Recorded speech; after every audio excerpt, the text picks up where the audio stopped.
আসসালামু আলাইকুম রহমতুল্লাহ। বর্তমান বিশ্বে পরিবার, সমাজ, রাষ্ট্র এবং আন্তর্জাতিক অঙ্গনে যেই লড়াইটি বিদ্যমান সেটি হচ্ছে চিন্তার লড়াই, চিন্তাযুদ্ধ। চিন্তার এই লড়াই সম্বন্ধে জানতে হলে আপনাকে অবশ্যই পড়তে হবে, আর পড়ার জন্য আপনার প্রাথমিক পাঠ হতে পারে চিন্তানামা।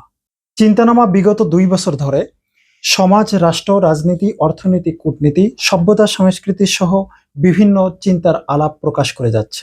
এটি চিন্তানামার 3য় সংখ্যা, যার প্রচ্ছদে ফুটে উঠেছে জুলাই বিপ্লবের প্রতিচ্ছবি। চিন্তানামার সঙ্গে যারা পরিচয় হননি তাদের সঙ্গে পরিচয় করে দিচ্ছি চিন্তানামার পরিবারকে।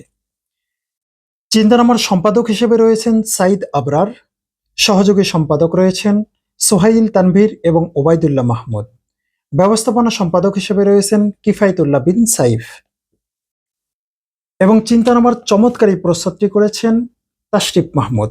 চিন্তানামা খুললেই আপনারা পেয়ে যাবেন সম্পাদকের সম্পাদকীয়, যেখানে পাবেন সমসাময়িক বিভিন্ন বিষয় নিয়ে সংক্ষিপ্ত আকারে আলোচনা, এবং চিন্তানামার এই সংখ্যায় কি বিষয় নিয়ে আলোচনা করা হয়েছে এবং কি কি প্রকাশ করা হয়েছে, কি কি চিন্তার আলাপ দেওয়া হয়েছে তার একটি সংক্ষিপ্ত রূপরেখা। চিন্তানামার 3য় সংখ্যায় বিভিন্ন বিষয়ে চিন্তালাপ প্রকাশ করেছেন বাংলাদেশের তরুণ চিন্তকগণ। কালচারাল পলিটিক্স উসিলা সিনেমা নিয়ে লিখেছেন কামার আহমদ সাইমন। সুফিবাদের 4 স্কুল, দর্শন ও সিলসিলা নিয়ে লিখেছেন সাইফ মোহাম্মদ আলাউদ্দিন। সংস্কার উন্মুখ বাংলাদেশে শাহ অলিউল্লাহ দেহলভির প্রাসঙ্গিকতা নিয়ে লিখেছেন মৌলভী আশরাফ।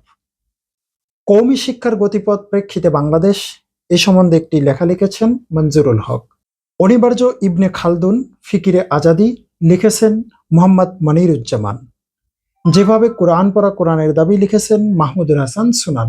ইসলাম, দেশ, সভ্যতা, সংস্কৃতির বিভিন্ন বিষয়ে যারা চিন্তার প্রাথমিক পাঠ সম্বন্ধে জানতে চান তারা সংগ্রহ করতে পারেন চিন্তানামা। চিন্তানামা সংগ্রহ করতে পারবেন দেশের জনপ্রিয় অনলাইন বুকশপ বইকিনি.com থেকে।